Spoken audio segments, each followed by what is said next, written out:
4 چیزیں اپنی زندگی میں کبھی مت چھوڑنا۔ شکر کرنا نہ چھوڑنا، ورنہ نعمت کی بڑھوتری سے محروم کر دیے جاؤ گے۔ قرآن مجید میں ہے، اگر شکر کرو گے تو ہم تمہیں زیادہ دیں گے۔ اللہ کا ذکر کرنا نہ چھوڑنا، ورنہ اللہ تعالیٰ یاد کرے اس سے محروم ہو جاؤ گے۔ قرآن مجید میں ہے، تم مجھے یاد کرو میں تمہیں یاد کروں گا۔ دعا کرنا مت چھوڑنا، ورنہ قبولیت سے محروم ہو جاؤ گے۔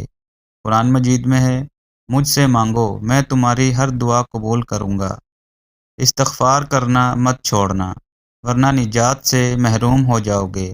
قرآن مجید میں ہے، جب تک لوگ استغفار کرتے رہیں گے تو اللہ تعالیٰ انہیں عذاب دینے والا نہیں ہے۔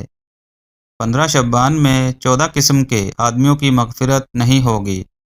نمبر 1 مشرک، نمبر 2 بغیر کسی شرعی وجہ کے کسی سے کنیہ اور دشمنی رکھے، نمبر 3 اہل حق کی جماعت سے الگ رہنے والا، نمبر 4 زانی اور زانیہ، نمبر 5 رشتہ داری توڑنے والا، نمبر 6 ٹخنوں سے نیچے اپنا کپڑا لٹکانے والا، نمبر 7 ماں باپ کی نافرمانی کرنے والا، نمبر 8 شراب پینے والا، نمبر 9 قاتل، نمبر 10 جبراً ٹیکس وصول کرنے والا، نمبر 11 جادوگر، نمبر 12 ہاتھوں کے نشانات وغیرہ دیکھ کر غیب کی خبریں بتانے والا، نمبر 13 ستاروں کو دیکھ کر یا فال کے ذریعے خبر دینے والا، نمبر 14 طلبہ اور طبلہ اور باجا بجانے والا۔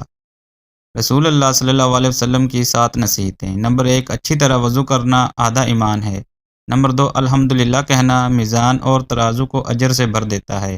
نمبر 3 سبحان اللہ اللہ اکبر کہنا آسمان اور زمین کو اجر سے بھر دیتے ہیں۔ نمبر 4 نماز نور ہے۔ نمبر 5 زکوٰۃ ایمان کی دلیل ہے۔ نمبر 6 صبر روشنی ہے۔